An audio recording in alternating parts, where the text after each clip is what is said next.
This ebook is designed specially for railway and SSC steno exams. A lot of contractions and advanced physiographics are used for speedy writing. For the convenience of students, this ebook is designed on A4 sheets and it is printable. We highly recommend to practice it thoroughly. You can collect the ebook from the link given in the description box below.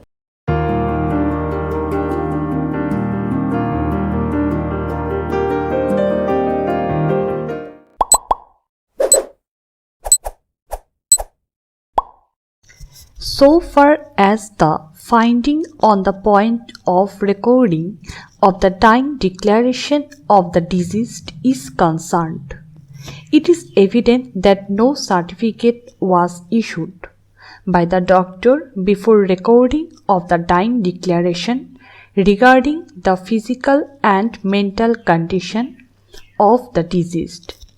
It is also apparent that the dying declaration is not in the question-answer form.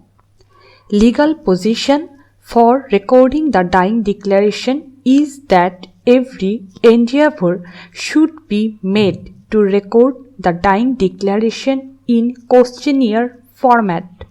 Sanctity of such type of dying declaration is more in the eye of law than the other form of dying declaration, though there is no any general rule that in each and every case dying declaration should have been recorded in question-answer form. Sanctity and authenticity of the dying declaration is attached with its truthfulness. In the present matter, admittedly the deceased in her dying declaration did not disclose any fact regarding dowry demand, cruelty and harassment extended on account of demand of dowry. She simply stated that she received burn injuries due to fire caught her from diya (lamp). If the last line of the dying declaration is minutely analyzed in context with the other facts and circumstances of the case and also with the sale deed said to have been executed in favor of the daughters of the deceased, dying declaration becomes suspicious document. The last line of the dying declaration clearly indicates that the deceased was under pressure. Prosecution witnesses have stated that no such dying declaration was ever recorded. The trial court has placed reliance on their statements and disbelieved the dying declaration.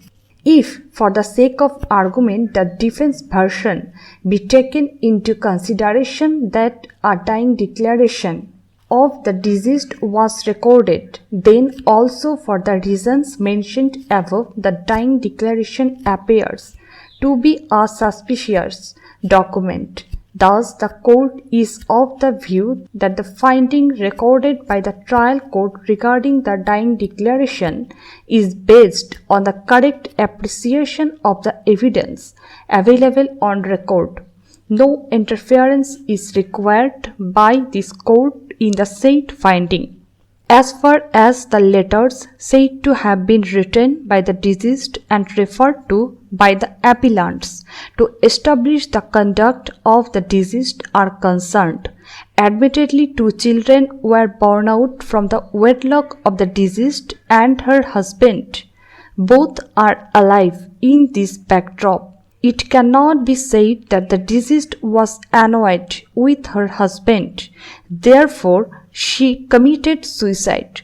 The trial court has rightly rejected the contention of the appellants on this aspect. No interference is required in the finding of the trial court on this issue also.